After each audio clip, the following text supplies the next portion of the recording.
Good afternoon, one and all. Today we have all gathered here for a small presentation and talk on road accidents, a new public health problem, which will be delivered by Dr. Jayadevan, Executive Director, Sunrise Hospital, IMA Secretary, Cochin.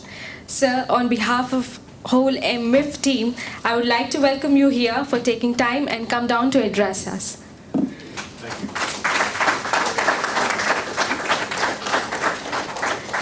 I request Dr. Jayadevan to please come on stage and preside over the session. Thank you. Yeah, thanks for inviting me. My name is Rajeev Jayadevan. I'm a gastroenterologist. I take care of endoscopy. That's what I do. Everybody heard of endoscopy?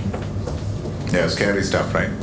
Yeah, the stuff wherein the doctor passes cameras inside your body and takes pictures. Yeah, so that's endoscopy. I work at Sunrise Hospital. I'm the head of the department there, and I'm also the secretary of Indian Medical Association, Cochin Division. Thanks again for having me here. Over the next half an hour, I'll be talking to you about a very important topic. Now, you might know that I give talks on a very large number of topics, including alcoholism, smoking, drugs, diabetes, cancer, cirrhosis, ulcer, gas, acidity, English, spoken English, public speaking, all of that. I do all of that. But among all the sessions that I give, this is closest to my heart because I think among all the people gathered here, you're going to take something back from me today.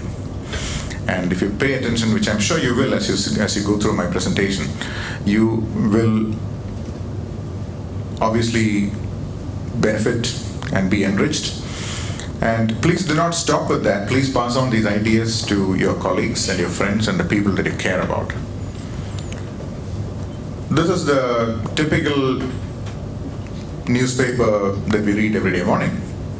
So-and-so died from a car accident. Even today morning, there were a few bike accidents and a few car accidents, people getting killed, bike slamming into a post, bus running over a woman, things like that. Now for us, we are rushing in the morning for work and we just glance at this page and, all right, how many people died today? Yeah, okay, maybe 13. Right, okay, let's move on to sports page. That's typically our reaction, but if you just pause for a moment and think how tragic that moment was for each family. And typically these are young people, you see that? Young people who are in the prime of their life, just like you and me, who are taking care of their family, and then suddenly one fine day they're gone. Either they're gone or they're permanently disabled, they can't work. They're completely bedridden, paralyzed. So you might wonder how I got into this. I'll tell you a story. I told you I'm a gastroenterologist, and among some of the work that I do includes feeding tubes. You know, people that can't swallow. If you're not able to swallow, like what happened today, there was a gentleman that I put a feeding tube. Feeding tube is something that you put a plastic tube through the abdominal wall, and you'll be able to push food into the stomach. That's called a feeding tube, and I have the ability and the training to do it without surgery. So I do it by the bedside. It's a specialized endoscopic technique.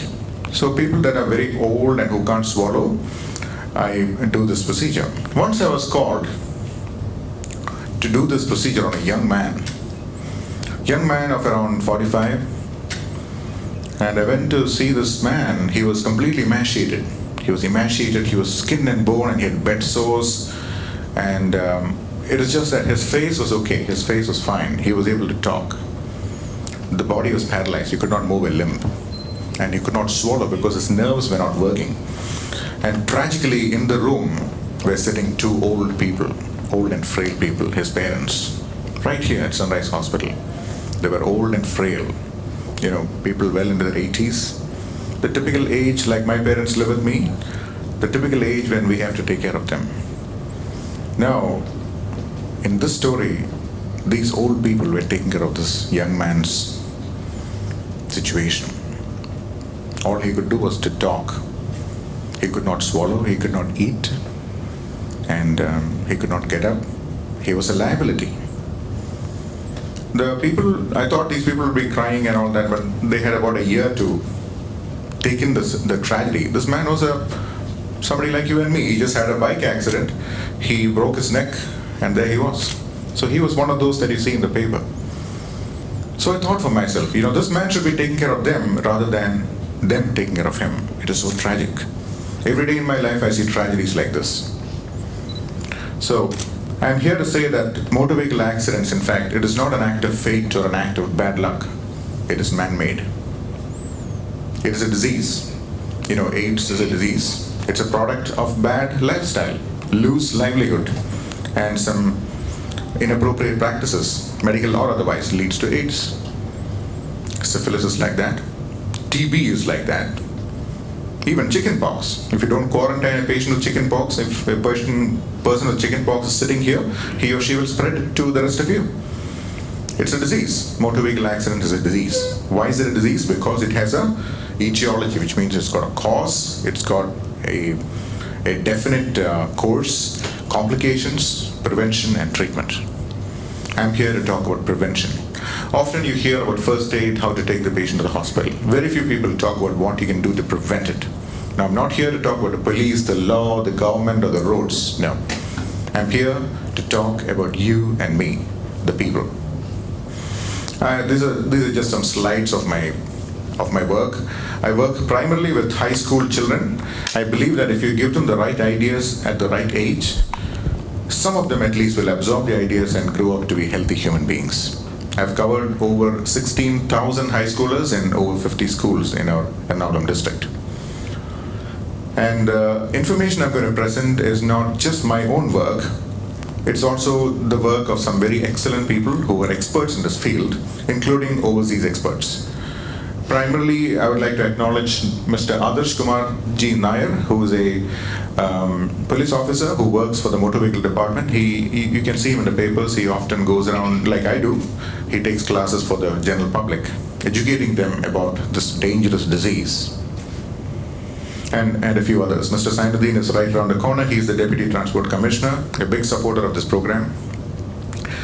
And this very well-known personality came to Cochin IMA and inaugurated our program of prevention of road accidents. In fact, Cochin IMA's flagship program for this year is prevention of road accidents, and Mr. Rishiraj Singh came personally to inaugurate it, and he released a brochure, and the brochure will contain all the matter that I'm presenting in terms of what you as a person can do.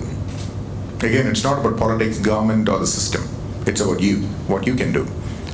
And I will pass on the PDF file as email to Hari or Mr. Sunil Kumar or anyone else. And you can circulate it to other people, and please forward it to as many people as you can. Let me start with a question. Cancer. We're all scared of cancer, right? None of us want to get it, but you know what? In this room, if there are 100 people, about 20 will get it. All right, that's scary. But let me ask you, in a given year, how many people in Kerala get a new diagnosis of cancer? Can anyone guess? It's a fun quiz. Any guesses? How many new patients, like you go to the doctor and the doctor says, I'm so sorry, I have some news for you. You know that, you know how it goes? Yeah. How many new cases of cancer? Any guesses? Close. It is 35,000 new patients of cancer every year. And these are people who are previously in good health, just like you and me. They're doing their regular work, and then one day the doctor says, we need to talk. And their lives and their families' lives are changed forever. It never is the same after that. Coming to road accidents, 36,000 families are devastated every year in Kerala. I'm talking Kerala statistics, a small state in the big country of India. 36,000 families who were previously in good health and good state of existence, suddenly everything changes for them. And that is road traffic accidents. Now here's the question. Why did I say cancer? Here's the question to you. Which do you think is more preventable? Do you think by not smoking and by not drinking and by eating well and exercising, you can prevent all 36,000 cases of cancer? No, I don't think so. No, you can't. Why? Because many cancers are genetic. It's in your genes.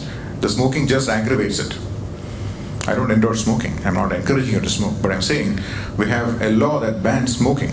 Yeah, we want to prevent lung cancer. You see those ads on the TV and cinemas. Yeah.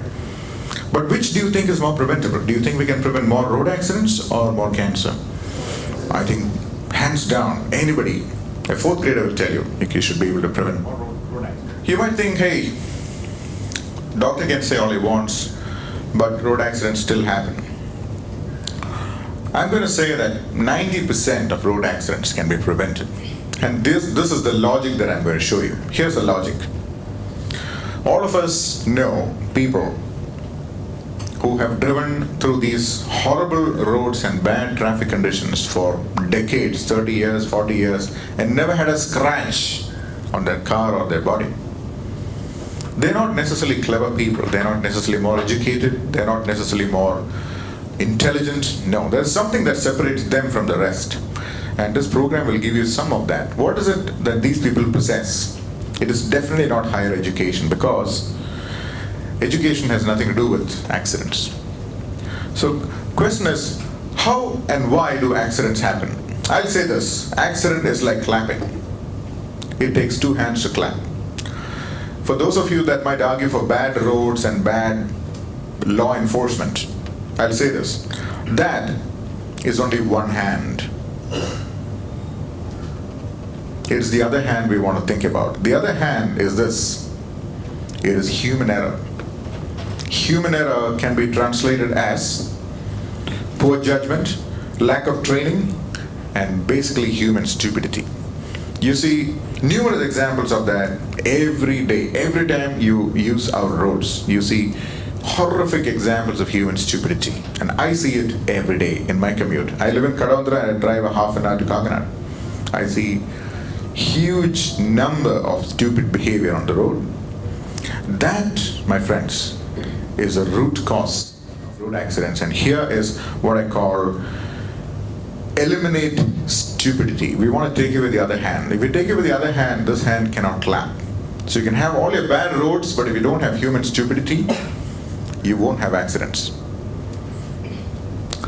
First, what is or who is a vulnerable road user? What does the word vulnerable mean? Vulnerable means to whom harm can happen easily. Vulnerable. Who is a vulnerable road user? All of us in this room at some point will become vulnerable. That is when either we become a pedestrian or we use a two-wheeler. You might be driving a big car like a Mercedes-Benz or something, which is a safe car. But you know what? You're going to park that car and start walking at some point. So you're going to become unsafe. You're going to become vulnerable. So be very careful when you fall into these two categories. That is, if you either walk on the road or you ride a two-wheeler. Because it is these people that have the most accidents. The number of people that die in Kerala, over 4,000 every year, that number never changes. Even this year, it hasn't changed. Of the 4,000, you see the red and the blue? That is your pedestrians and your two-wheelers. Now this is basic human psychology. This man is carrying his wife and child on a motorcycle, no helmet. That's probably taken in Madras. You know what he's thinking? It is somebody else's problem. Road accident is always somebody else's problem. It's not my problem. It is only other people that get accidents. That is the problem. That is fundamentally the issue. We all think that we are outside the realm of possibility. Nothing will happen to us. It's just these other people that get accidents. We must change that. In fact, the red dot is inside the red circle. The red dot represents you and me. And the red circle is the possibility of accidents. That's the first step towards realization that there is something that needs to be done. I will start with a physics lesson. Question to the audience. Here you can see the picture of a bus that got into an accident by hitting a post. And you see a man being taken to the hospital. Question to you is, what is the name of the energy that caused this damage to the bus? And what is the name of the energy that caused all these injuries? That's a name in physics.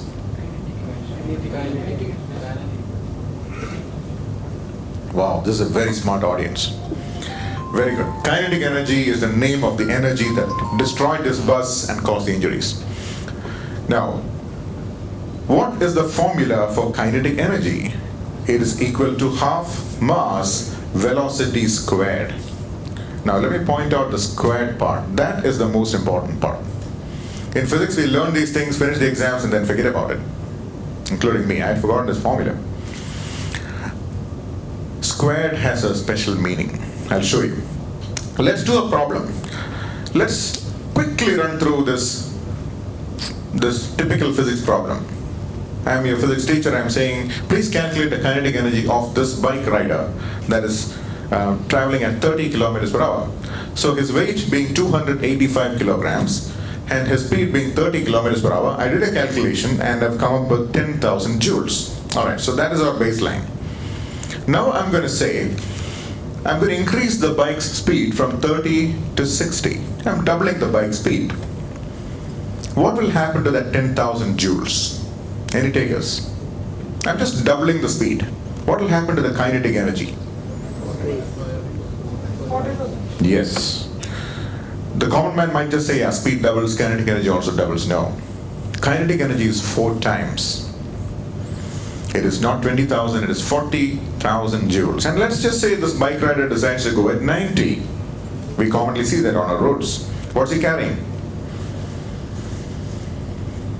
He's carrying 90,000 joules with him or her. And if he or she has an accident, that 90,000 joules is going to tear his body apart. So here's the mantra. I want you to take this back home. When you look at your speedometer, remember this. When your speed doubles, your kinetic energy will become 4 times. Please repeat it as often as possible, because when you look at your speedometer, this is what I want you to think. Do you really need that speed is a question. Going on to another physics lesson, there's a picture of a woman in China who actually decided to jump off a tall building, and this camera caught her falling. Question to you is, do you really want to jump off the top of a building to a concrete floor? I'll give you 2 options. To the left is Sunrise Hospital. I work on the 6th floor here. Over here, that's my office there. And if you jump off my office onto a concrete ground, do you think I'll survive? Not a chance. Other option is, here's a 2-storied building. If I jump off the top of the terrace and fall down, do you think I'll survive? I may, but I might break my neck and become paralyzed, right? Yeah, top of a terrace to a concrete floor, not the lawn, concrete floor. I use these examples to show you that a motorcyclist that has an accident at 70 kilometers per hour suffers the same injury as jumping off my office at Sunrise Hospital. If you get into an accident, either fall off the motorcycle or hit something at 70, the same injuries from the 6th floor of a building onto a granite or concrete floor, same injuries. And if you travel at 30 on a 2-wheeler, you will use the same speed as a fall from a 2-storied building. That's not pleasant either. You might be lucky to survive. And I'm going to show you an experiment. Even though I don't have an egg with me, imagine that I have an egg in my hand. Imagine this is a concrete surface. Now I'm going to drop this egg from a height of around 1 or 2 feet onto this concrete surface. Let's say I drop it 2 feet. Do you think this egg will break? It will definitely break, right? Yeah, because the egg is a very fragile piece of hardware, and then it contains liquid material inside. It will definitely break. Now here's the question to you. Why does the egg break? The egg breaks because even though it is a small fall, the entire force, the kinetic energy, gets transferred into a single point on the egg. The egg has a large surface area, but all of the energy enters one single point. It's less than 1 square millimeter, the entire force. And the formula for pressure is force by surface area. So the pressure applied is so high, even though the fall is small. That is why the egg breaks. Now, let me repeat the experiment. and just catch the egg as it drops, you think it will break? No, it won't break. Why is that? Why does the egg not break? Here's a question here. Let's see who can answer that. I gave you the clues, the formula, everything. Yes, the force, which is your kinetic energy, gets distributed or divided by the surface area. It's not because my hand is soft. No, my hand is soft. But it's because of the surface area of the hand. It divides the force. It may be forced by 100. That is why the egg does not break. Now, I use the egg example to show you the contents of the human head. The head has a oval or a spherical shape. So if you apply this object, the head, on a hard surface, the point of contact is very small. That is why if you fall on, even if you slip and fall on this hard floor, you might just die. You might just be dead. And it's happened all the time. Because it's a small force, but it penetrates through a tiny area. And you know what? Do you know what represents my hand? It's a helmet. If I wear a helmet and I walk and I trip on a banana peel, I will fall down. But that force gets divided by the surface area of the inner surface of the helmet. If it is 100 square centimeters, yes, it's force divided by 100. So my brain will take a 100th hit as opposed to falling without a helmet. Which is why it is smart to wear a helmet when we use a two-wheeler. It is not about a police fine or a law. It is what you want to do for your own head. And the medical side, I will tell you. See, if you fall and break your upper limb in 3 places, you go to any hospital. There are so many beautiful hospitals in Cochin. Any hospital will be able to fix that for you. With certain conditions, if the nerve is not broken, things like that. We won't get into that. I'm talking about the hardware. Your hand, upper limb will be back in good function. For the most part. But if the same thing happens to the head, you know what? You can travel to Mars, but you'll never be able to put it back together because the brain is semi-solid. It's like yogurt. It's like thick yogurt. You shake it, it's gone, it's finished. You will never be able to put it back together. That is why even a small head injury, even a closed head injury that happened to a famous film star, he had a closed head injury. His head hit the back seat of a van. And he had a closed head injury. His brain took a severe shake. It's called diffuse axonal injury. Axon is the fiber that comes out of each nerve cell. And when diffuse axonal injury happens, you know that nerve cells can't reproduce? Nerve cells can't reproduce. Your skin, if you have a cut on your skin cells will reproduce. Your mouth, you have ulcers, they'll heal because the cells can reproduce. But your nerve cells can never reproduce. That is a problem. So you must protect your head whenever you travel, especially on a two-wheeler. And it doesn't just apply to the person sitting in front, it also applies to the person sitting behind. You look at the city, you look at the number of two-wheelers. There are so many people with 2 people on the bike, only the person in front is wearing a helmet. You'll be thinking, why? That's so mindless. We're all supposed to be clever people, right? So I just gave you the reason why it is smart to wear a helmet. So there's no need to enforce these things, you see. Nobody needs to tell you to wear clothes because it's part of standard requirement. Helmet is like that. All right. So that is the physics lesson done, and we will move on to biology. Everybody's ready with that, right? Everybody's still awake. Post-lunch. We're doing good. Very good. Yeah. Ever heard of tunnel vision? You've heard? Show of hands. Tunnel vision, it's a term that's commonly used. Tunnel vision. It's often used metaphorically for people that can't see the big picture. But we're not talking about metaphors here. We're talking about real life. Suppose I'm on a two-wheeler and I'm riding at 30 kilometers per hour on a highway. How much will I be able to see? I may be able to see a few things on either side. If I increase my speed to 60, my field of vision will become narrow because my eyes will not be able to process the images from either side.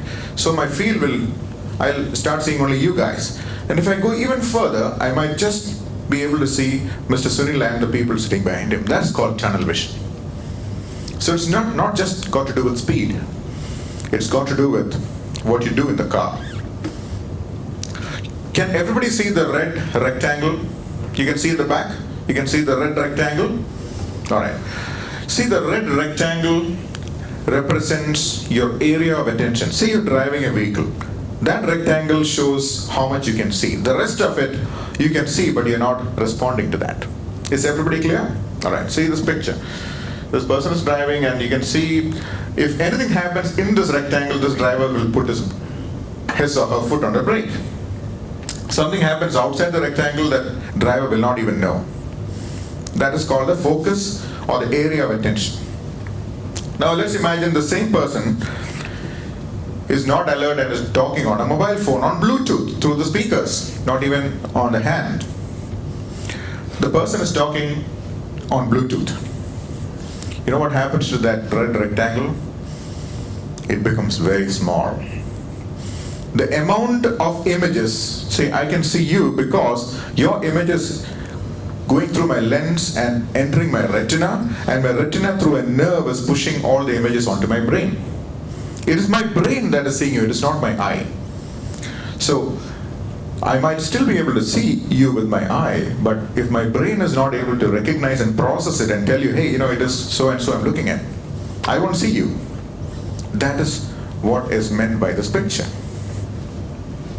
So if you talk on a mobile phone, whether you're driving or walking or crossing the road, two-wheeler, four-wheeler, whatnot,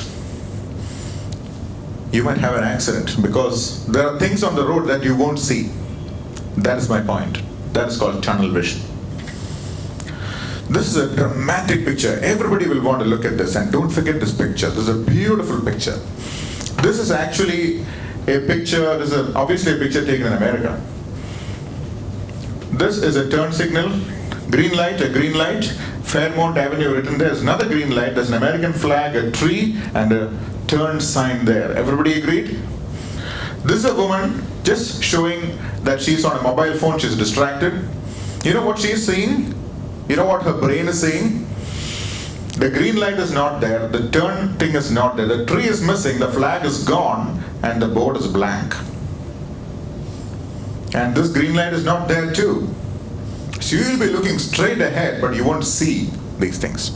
That is called sensory inattention. I may be looking, but I'm not seeing. Here's a question. When you drive a vehicle next time, ask yourself, I know I'm looking, but am I seeing? That's a question. Here's a picture of the polyrhythm circle through my car. When I'm alert, it might look like this. If I get distracted, I might only see part of the field. If I'm really, really distracted or agitated, or I'm having a conversation about something very controversial, I'm emotionally upset, yes, I might not see anything at all. I'll still be driving happily. So that is when accidents happen. Alright, how did these people find these things out? It's something called functional MRI. You can do an MRI on a person on a simulator. You know a simulator, like pilots learn to fly initially on simulators. There are driving simulators. You can put all your wires on your head and put an MRI machine and things, and you can actually get them to drive, and they measure the blood flow to different areas of the brain. So a lot of studies have been done on this topic. Switching to speed. Let's say, God forbid, unfortunately, you're traveling and you hit somebody on the road. It's every person's nightmare. Imagine hitting somebody on the road. You know what's the first first thought that will come into your mind? Did I kill him? Is this guy dead? Anyone saw the movie I Know What You Did Last Summer? Nobody's seen it? Yeah, I've seen that, yeah. The teenagers, they hit a guy and the guy's on the road, they don't know what to do. It's dark. They don't know if the guy's dead. That can happen to any of us. The first thing we will think of is, did I kill him? Well, just to refresh the formula, here's an interesting table that answers the question I just asked you. If you travel at 20 miles or 30 kilometers per hour, the chances of this person dying is only 5%. Out of If you do that thing 100 times, only 5 will die at 30 kilometers an hour. If you increase the speed to 40, you see what happens? 45% of the time the person dies. And if your speed is 40 or 60 kilometers per hour, almost all the time the person will die. And that's why I showed the formula again. That is the importance of speed. A slight increase in speed, see, from 30 to 50, this is the surest way you can kill somebody if you want to hit somebody. So, if you ever wondered why it is posted that a city speed limit is 35 kilometers per hour, this is the reason. It depends who's sharing the road with you. It doesn't depend on the make of your vehicle or the price or the number of wheels it has. It has to do with who else is on the road with you. Who are you likely to hit? Are there people on the road? Are there school children on the road? If there are school children on the road, you must go very, very slowly. You must literally crawl. I've lived in the US for 10 years. You know what happens if children are on the street? All the traffic stop. The entire traffic will voluntarily stop and wait until the children clear the road. They don't go and yell at the children. That's how much respect they have for human life. If you enter a school zone in America, there are no speed breakers. Everybody knows there's a school zone, it will be marked, and they will travel at 15 kilometers per hour or slower, and nobody will honk, because they respect and value human life so much. We have to change our culture. I live close to the Kendriya Vidyalaya in Cochin. And when I come back from the stadium after my morning workout, I see the children crossing the road. And I see some drivers just whiz past them at 60 miles an hour and just screeching their horns non-stop. That's heartless, ladies and gentlemen. That's heartless. We talk about culture, this is not culture. You must be kind, compassionate, and be nice to children. Because they are children. They might just run across. Don't yell at them. You be careful. So again, I wanted to show you that the speed depends not on the type of vehicle you drive, but on who is sharing the road with you. So this is what I do in school. To keep them awake, I've created what is called a top 7 list. This is the final part of my presentation, the top 7 stupid things people do on the road. Number 7 on my list is, in Kerala especially, if there's a block in the road, everybody goes up front and make it worse and irreversible. I don't know why people do that, but they do it all the time. Right, it's only 7 on my list because at least it doesn't kill people. But it is the stupidest reason, stupidest thing I've seen on the road. Why don't you wait in line? You wait in line, it'll clear in a tenth of the time it otherwise takes. But people don't think. Number 6, you walk on the road after dark wearing a black dress. How often have you seen that? A man or a woman wearing a black t-shirt and a black jeans or a black dress walks on a black road, frequently without a street light, and God saved him, because he can get into an accident. Why? Because black absorbs light. It does not reflect light. If it is night, if you're wearing a black dress, nobody can see you, especially if you're in a vehicle. So if you have family members that like to go to the temple or go to the nearby store wearing a black sari or a black t-shirt, tell them not to do that. You tell them 10 times, they might listen just once, but don't give up. Don't give up. So do not walk on the road wearing a dark dress. And I said black because the same thing with dark gray or dark blue, dark green, all of these things absorb light. My choice of color will be white or yellow. It's simple. If you're using the road, wear white or yellow. Chances are you won't be hit. Number 5 on my list of stupid things. There are some people whose sole objective appears to be overtake everybody in front. This is all that they seem to live for. They may be driving 2 kilometers, but they want to overtake everybody and get there. Now, why is that? Why would you do that? In these limited roads, in these limited conditions, there are animals and there are cyclists and pedestrians sharing the road. Why would you do such a stupid thing? All you want to do is to reach there. Just go with the traffic, you'll reach there. You might save 30 seconds if you do that. But people still do that, and that's dangerous, because every time you overtake, you're creating a blind spot. And there are people that can't see you, there are people that you can't see, you end up in an accident. So overtaking, unnecessary overtaking. If you read the headlines of the accident page, yes, half the time it's overtaking. Especially on a curve. Never, ever, no matter what the reason is, never overtake on a curve. Number 4, this is a Kerala specialty. The wedding is at 12, so we will get out of the house at 11:55. And then we will drive fast and make up time on the road. We'll drive fast, കുറച്ചുകൂടെ speed പോവാം, they'll say, let's go fast. Tell the driver to go fast. Now, that's stupidity at its worst. If you want to reach on time, you know what to do? Start early. There's 24 hours in the day and we spend so much time doing nothing. Why do you want to use that 5 minutes to kill people? Don't. If you want to reach somewhere on time, start early. If not, reach late. It doesn't matter. Right. Number 3 on my list, drinking and driving. It's got, again, nothing to do with the law. I'll explain why drinking and driving is silly. Let's say you're driving your car and a child dashes across. What do? Do you, for example, tell yourself, I think a child is just crossing the road and I think it is important that if I do not stop the vehicle, I might run over the child and kill the child. Do you think like that, or do you just put the brake on? You put the brake on, and that's called a reflex.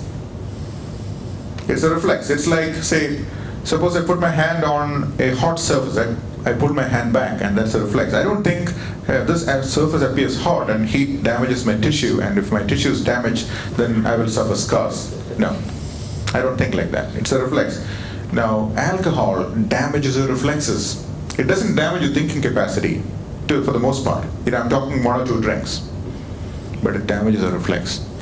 So if at that instant you require fast reflexes, every drink will prolong your reflex time by 20%. 20%. And speed? Yeah. So you'll be hitting that person at a 20% higher speed, which means around 4 times higher energy. So that is why you must not drive if you drink. Right. Tell your friends this also. Number 2 on my list, coming to number 1. Number 2 on my list is riding a 2-wheeler at night without lights. Frequent sight on Kallur Kavandara Road. If you travel there around 7:30, 8 in the evening, you'll see so many motorcycles with no lights. Very dangerous, because oncoming vehicles can't see you. Other people can't see you. So if you get hit, you're dead.